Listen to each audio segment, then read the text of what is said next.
So one way to make amides is doing an amidation reaction of anhydrides.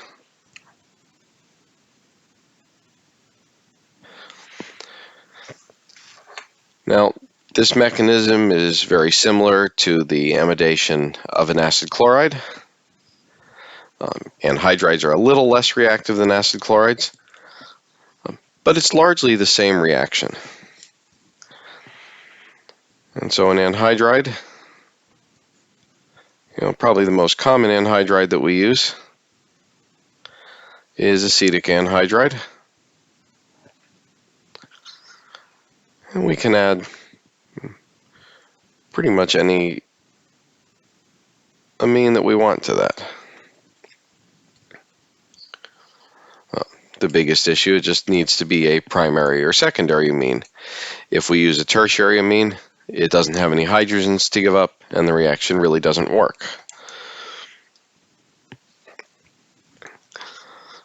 Now, all of these additions to anhydrides, acid chlorides, have extremely similar mechanisms. And this reaction is no exception. These reactions are almost always addition of the nucleophile, formation of a tetrahedral intermediate. We may see a proton transfer at some point, and then loss of the leaving group. And this reaction, exactly the same. So our amine here, it's an okay nucleophile, but the anhydride is a very, very good electrophile. And so we don't need to do anything to increase electrophilicity. The amine will just add directly. We form our tetrahedral intermediate.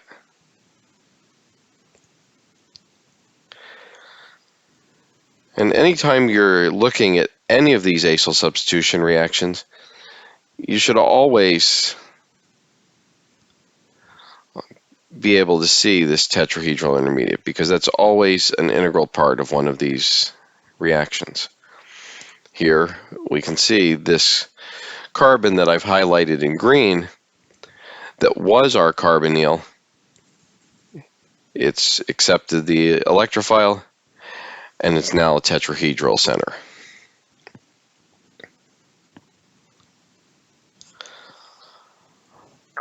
This tetrahedral intermediate breaks down by the oxygen adding its electrons back in and kicks out our leaving group.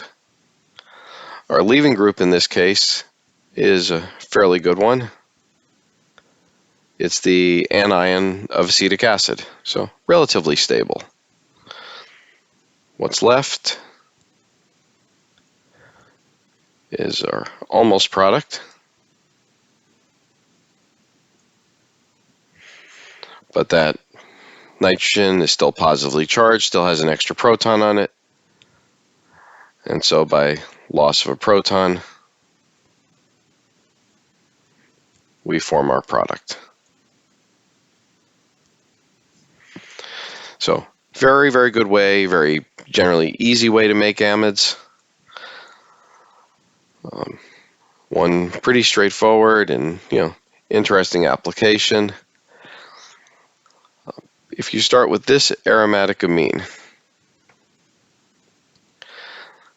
now interestingly, this aromatic ring has what we could identify as two nucleophiles on it, an alcohol on one side and an amine on the other side. Now, which one is the better nucleophile? Well, in general, nitrogen, less electronegative, more willing to give up its electrons.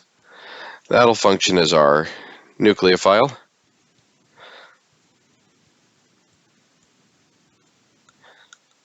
And if we add acetic anhydride to it, we can again make an amide between this nitrogen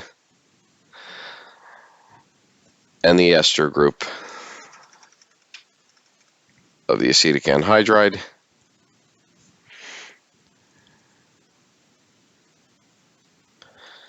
And the result we get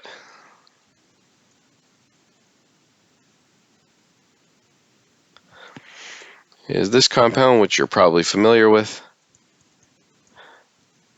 as acetaminophen.